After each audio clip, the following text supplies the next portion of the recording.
প্রিয় সহকর্মীবৃন্দ, এখন সামনে সময় এসেছে যেই ভোটের অধিকারের দাবিতে, মানুষের কথা বলার অধিকার, রাজনৈতিক অধিকার প্রতিষ্ঠার দাবিতে বাংলাদেশের গণতান্ত্রিকামী মানুষ এত বছর পর্যন্ত আন্দোলন সংগ্রাম করেছে, কারণ তারা তাদের অধিকার ফিরে পেতে চেয়েছিল।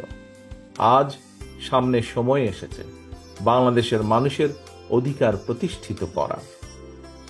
বাংলাদেশের মানুষের গণতান্ত্রিক অধিকার, রাজনৈতিক অধিকার, অর্থনৈতিক অধিকার প্রতিষ্ঠা করার সময় এবং সুযোগ এসেছে। অর্থাৎ যেই প্রক্রিয়ার, গণতান্ত্রিক প্রক্রিয়ার মাধ্যমে বাংলাদেশের মানুষ তাদের ভবিষ্যৎ নেতৃত্বকে, কারা এই দেশের নেতৃত্ব দিবে, কারা বাংলাদেশের মানুষের রাজনৈতিক অধিকারকে প্রতিষ্ঠিত করবে, কারা বাংলাদেশের মানুষের, সাধারণ মানুষের, প্রান্তিক মানুষের অর্থনৈতিক মুক্তি অর্জনে সহযোগিতা করবে, সেই নেতৃত্বকে বাছাই করার সময় এসেছে। এবং সেটি কি, কোন প্রক্রিয়া? গণতান্ত্রিকভাবে, অর্থাৎ ভোটের প্রক্রিয়ার মাধ্যমে, জাতীয় নির্বাচন বা ভোটের প্রক্রিয়ার মাধ্যমে বাংলাদেশের মানুষ সেই নেতৃত্বকে বাছাই করে নেবে।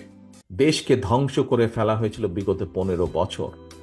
এখন সময় এসেছে দেশকে গড়ে তোলার।